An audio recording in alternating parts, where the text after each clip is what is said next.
100% Diversidad de Derechos es una organización que defiende los derechos humanos de lesbianas, gays, bisexuales y trans.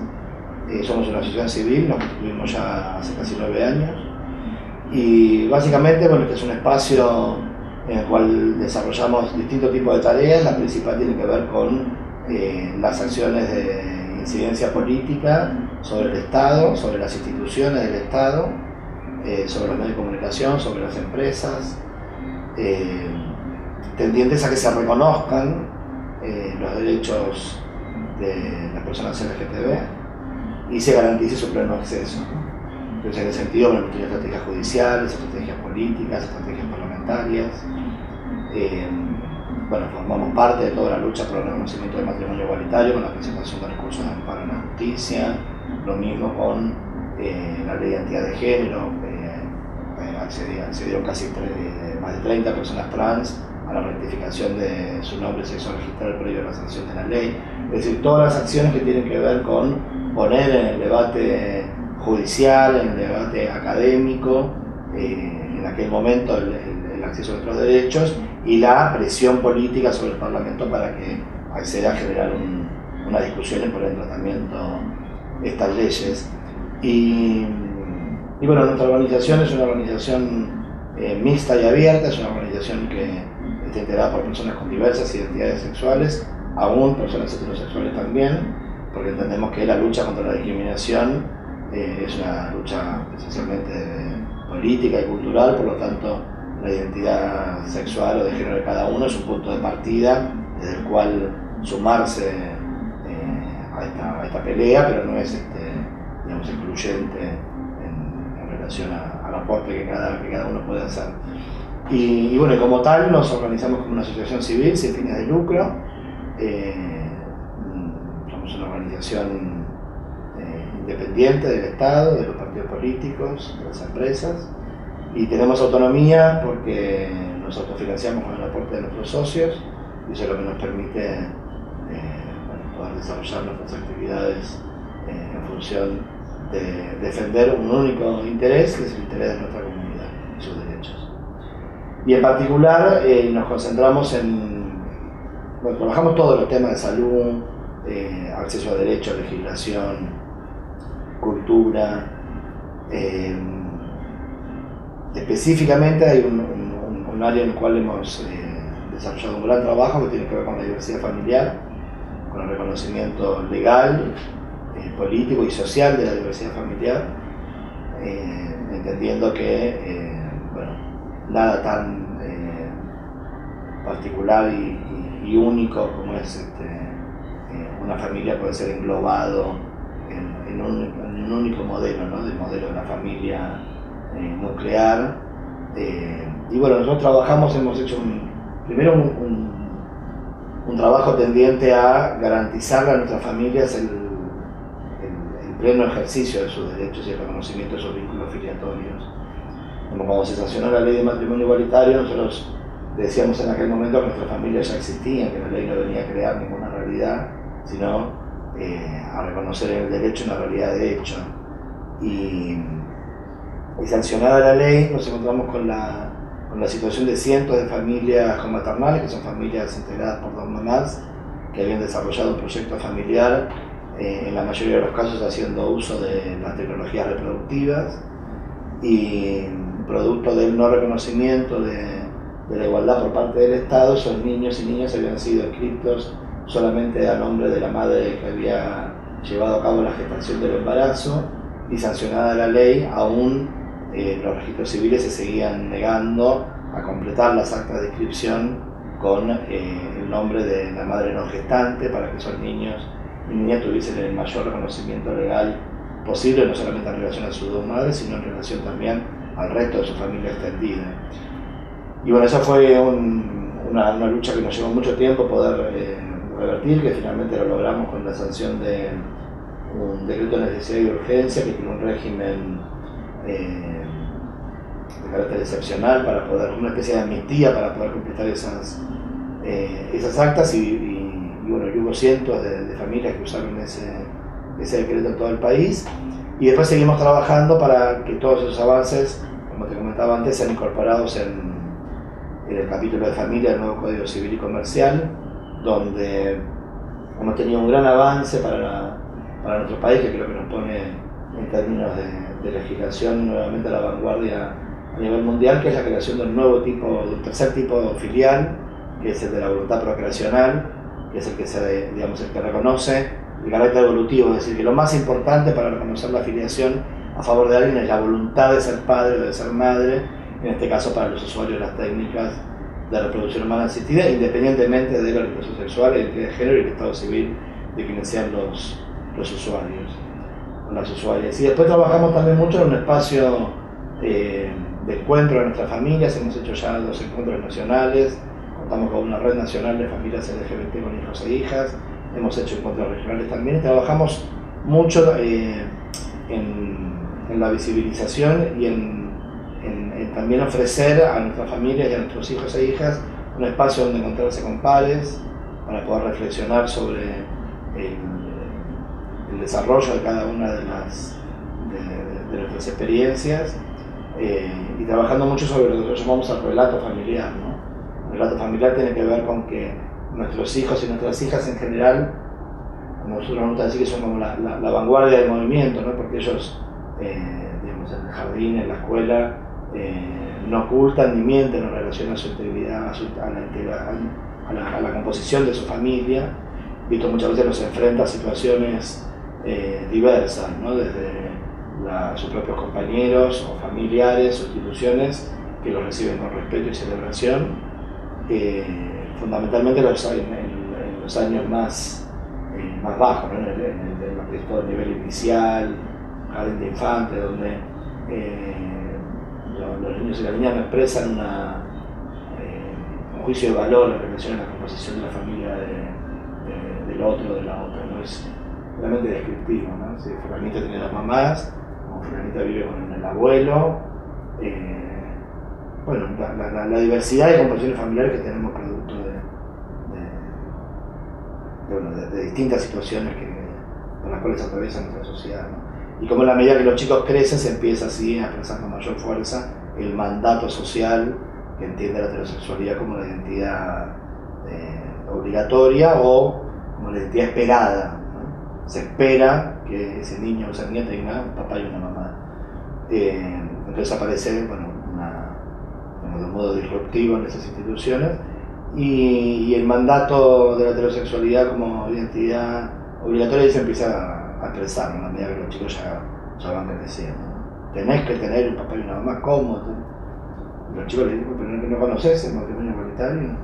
no conoces estas cosas. Entonces, ese espacio de socialización y de compartir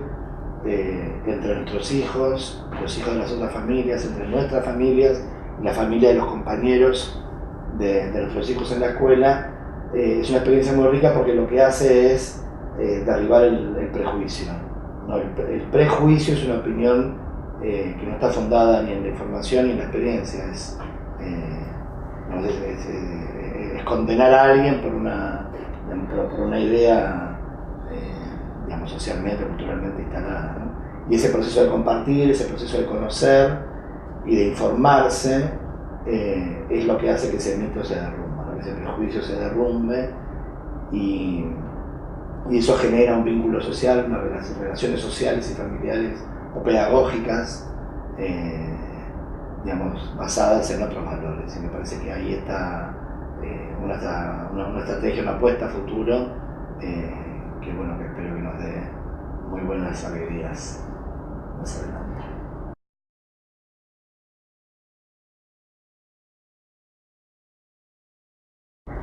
Bueno, el principal avance en materia de reconocimiento de derechos y de no discriminación que nuestro movimiento ha conquistado en los últimos años, en principio tiene que ver con un hecho bisagra, que tiene que ver con que quien ejerce la peor forma de la discriminación, que es la discriminación institucional, es decir, el Estado, ha cesado en esa práctica en algunos aspectos que hacen al reconocimiento de la igualdad y la dignidad de todos todos los habitantes del país.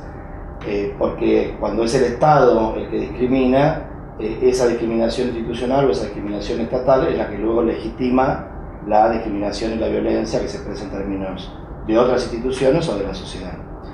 Y esto es un poco la gran relevancia que en el campo no solamente de los derechos, sino en el campo de lo simbólico,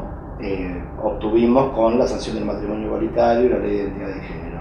Es decir, el reconocimiento de la igualdad en dignidad y derechos, independientemente de la orientación sexual o la identidad de género de cada uno de nosotros y nosotras. Por supuesto que ese cambio en el plano institucional, en el campo normativo, tiene un primer impacto concreto, que es en la posibilidad de acceder a cada uno de esos derechos. Siempre cuando se tiene un derecho también existe la posibilidad de que se rediscuta o de que tenga cierta fragilidad, pero nosotros también estamos muy fuertes a partir de la incorporación de esas dos leyes en el Código Civil. La reforma del Código Civil incorporó en el ideario ya de la ley de fondo, ¿no?, de la legislación de forma, todas estas conquistas que habíamos obtenido previamente, así que entendemos que ya forma parte de todo el ordenamiento jurídico, digamos, de lo que se llama la codificación de los derechos. Desde ese lugar, bueno, todavía lo que falta, digamos que es un proceso no tan automático como se puede dar a través del ejercicio de un derecho que reconoce una ley, tiene que ver con el desarrollo de una cultura que reconozca la diversidad como algo que enriquece a la sociedad y no a la diversidad como un grupo social que de algún modo representa un peligro, una amenaza o un factor digamos, peligroso para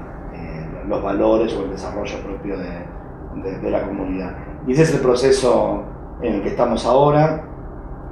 Nosotros entendemos que las leyes son una parte, pero lo fundamental tiene que ver con la aplicación de las políticas públicas. En ese sentido está la Ley de Educación Sexual Integral, la Ley de Salud Sexual y Reproductiva, en fin, un montón de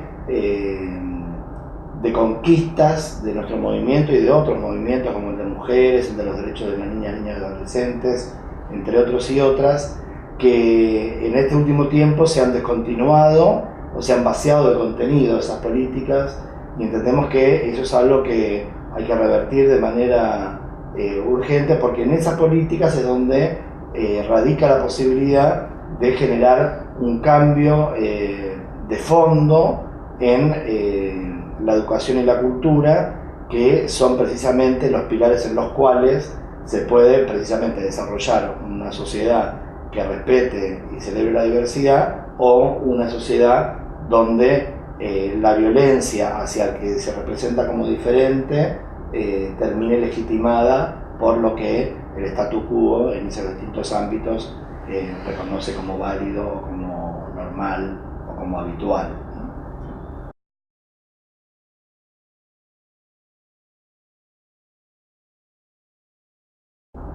Bueno, nosotros estamos con varios temas trabajando en la agenda legislativa. Uno tiene que ver con la reforma de la ley de penalización de actos discriminatorios, que es una ley que ha quedado totalmente desactualizada, y básicamente lo que estamos planteando es la necesidad de incorporar la orientación sexual y la identidad de género en las tipologías de la discriminación. Y después lo fundamental que estamos planteando en nuestro proyecto de ley es una iniciativa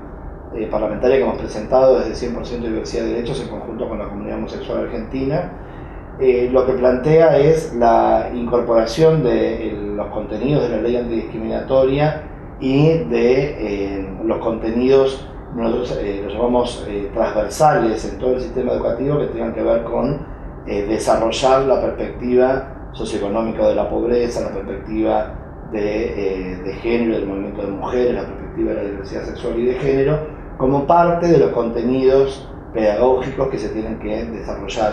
en los ámbitos educativos. Y esta apuesta a la educación y la cultura tiene que ver con lo que yo te decía antes, digamos, que si nuestro objetivo es erradicar la discriminación, bueno, tenemos que trabajar en la educación y la cultura, que es el único modo. A diferencia por ahí de otras concepciones de corte punitivista, que entienden que la manera más efectiva de enfrentar la discriminación tiene que ver con reconocer nuevos tipos penales o incrementar la pena de esos tipos penales, y nosotros entendemos que, bueno, está demostrado que no, digamos, que al mayor aumento de penas no necesariamente hay disminución de los delitos, en este caso contra nuestra comunidad, a mente que, bueno, obviamente la incorporación de la orientación sexual, identidad de género, la tipología de la discriminación, permitiría el reconocimiento de crímenes de odio y de castigos en esos casos en particular, donde el crimen se lleva la vida de una de nuestras compañeras travestis, trans, transexuales o gays y lesbianas en menor medida, ¿no? Otra segunda cuestión tiene que ver no con una cuestión legislativa, pero sí con una cuestión del acceso a la justicia. Las muertes de nuestras compañeras no son investigadas, no hay condenas por sus asesinos, precisamente porque se trata de una población que se encuentra en una situación de vulnerabilidad social tan extrema que nunca se llegan ni siquiera a instruir las causas, ni siquiera se llegan a constituir ni los familiares, y en muchos casos las organizaciones también tenemos dificultades en querellantes para poder desarrollar esas investigaciones. Y esto es muy significativo, ¿no? Son muertes que la inmensa mayoría de la sociedad no llora, que los medios de comunicación menos aún, y si se los visibiliza siempre vinculándolos a parte de ese mundo al que este propio sistema las ha condenado, ¿no? El ejercicio de la prostitución como único principal medio de subsistencia, y entendemos que así como decimos ni una menos, así como nuestra sociedad se conmueve y llora cada uno de esos femicidios, también hace falta que podamos identificar a esas compañeras también como víctimas de esa violencia machista, poder garantizar que se instruya el proceso de justicia, de castigo a los asesinos y a los culpables, y además de visibilización de esas historias, de esas vidas, no para revictimizar a las víctimas, sino para poder inspirarnos en el profundo cambio social que tiene que haber para que esas personas puedan ser incluidas en condiciones de dignidad al ejercicio de los derechos.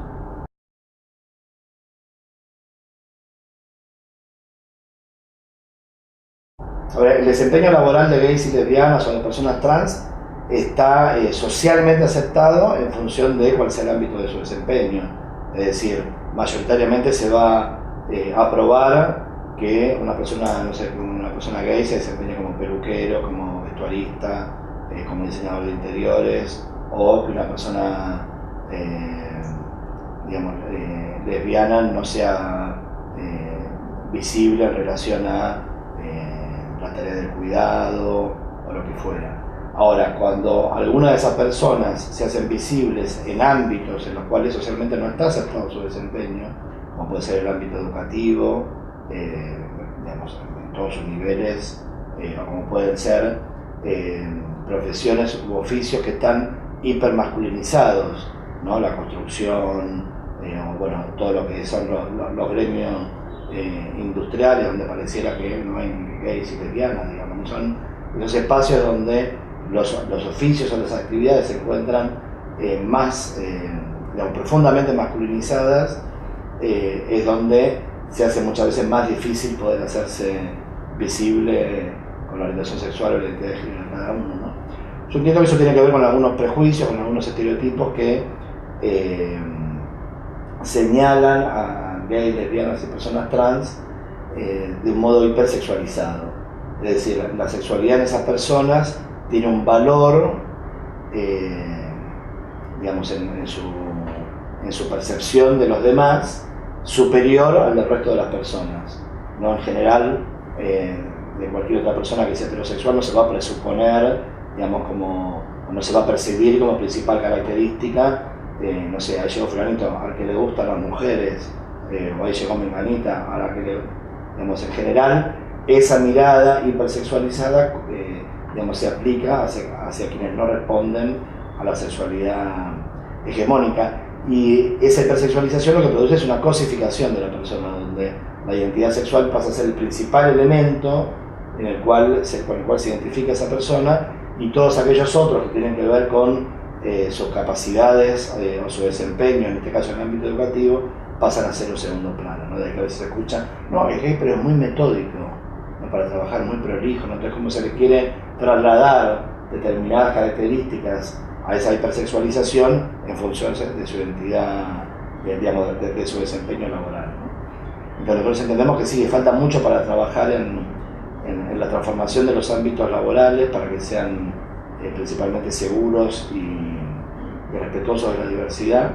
y un punto central con ese cambio tiene que ver con garantizar condiciones para la visibilidad. Y para eso, digamos, las señales tienen que ser de arriba hacia abajo, desde la conducción de cada una de las empresas o ámbitos laborales. Los sindicatos en ese sentido también tienen un rol muy importante para aportar, que tiene que ver con incluir, digamos, desde los formularios donde se registran los datos de los trabajadores y sus familias, hasta las herramientas de comunicación, bueno, la diversidad de composiciones familiares que se expresan en el ámbito laboral, como un modo de ir legitimando por igual la diversidad de familias, de identidades y de desarrollos personales que en cada ámbito laboral pueden existir.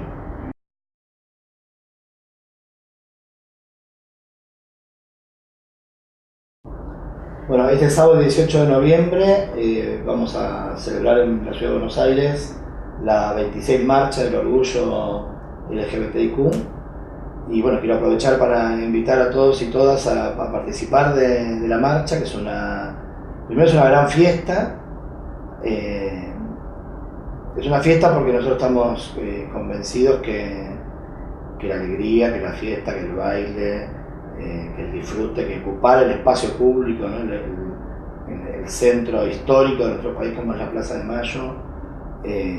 para celebrar la diversidad, es primero que nada una respuesta política a quienes aún hoy quieren que sintamos vergüenza por ser quien cada uno es. Es una respuesta política a quienes pretenden que esa diversidad se tenga que limitar a determinados ámbitos de la vida privada, ¿no? Eso está, como si fuese algo malo que no se puede mostrar, ¿no? Y nosotros aprendimos,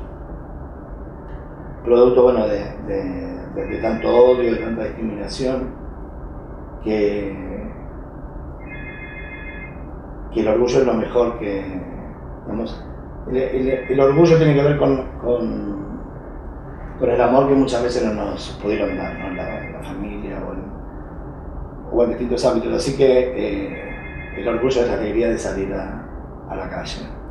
Y no solamente es el orgullo por nuestra diversidad, creo que es el orgullo por una sociedad que se percibe a sí misma como diversa, ¿no? Como diversa por sus orígenes nacionales, por sus orígenes étnicos, por sus creencias religiosas o no. Así que me parece que es una gran invitación a festejar toda la diversidad. Y bueno, y el festejo, como no puede ser de otra manera, es un festejo que viene con reclamos. Este año particularmente la convocatoria de la marcha tiene que ver con una consigna que dice orgullo para defender los derechos conquistados, porque entendemos que muchos de nuestros derechos están en peligro, porque lamentablemente no alcanza solamente con las leyes, lo que falta es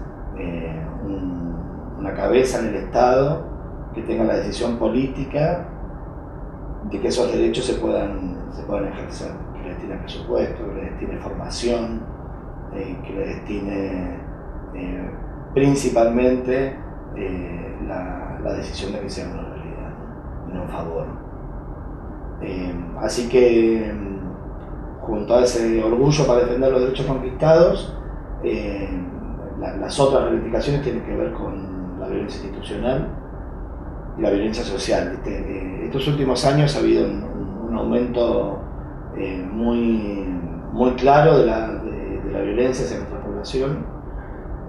Por un lado, un aumento de los travesticidios y los femicidios en todo el país. Así que bueno, la marcha va a reclamar por ellas y también va a reclamar por el castigo a los asesinos de Diana Zacayán, que estamos muy esperanzados a que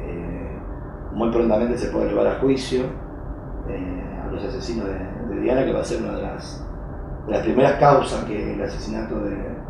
una travesti, que en este caso una travesti política, ¿no? Una travesti militante, se pueda llevar a cabo. Y bueno, y también tiene que ver con un rechazo a la violencia contra las lesbianas y los gays, que en este año también ha incrementado mucho, ¿no? Como, digamos, ante ciertos discursos desde el poder, desde las jerarquías de las iglesias, que de algún modo legitiman la violencia, empiezan a aparecer de vuelta en la calle, bueno, las banditas de machitos que golpean en grupo a jóvenes gays o a mujeres lesbianas o a personas trans, y esas acciones de violencia se hacen con la abstención de la intervención policial o la complicidad en algunos casos. Bueno, el incumplimiento de normas, de derechos que ya están consagrados por parte principalmente lo que nos preocupa es de agentes estatales, ¿no? Ya sea de la policía, de jueces, de fiscales, de médicos. Entonces, para eso no se necesitan protocolos de seguridad especiales para la población LGBT. Lo que se necesita es decisión política de que estas cosas no pasen, y el modo de que no pasen es que se castigue a quienes ejerzan la discriminación, principalmente si son agentes del Estado. Así que la convocatoria, sábado 18 de noviembre, desde las 12 del mediodía en la Plaza de Mayo, vamos a estar con la Feria del Orgullo, en el cual las organizaciones mostramos nuestro trabajo hasta las 4 de la tarde, donde va a empezar la marcha y el desfile de las carrozas hacia la Plaza de los Dos Congresos.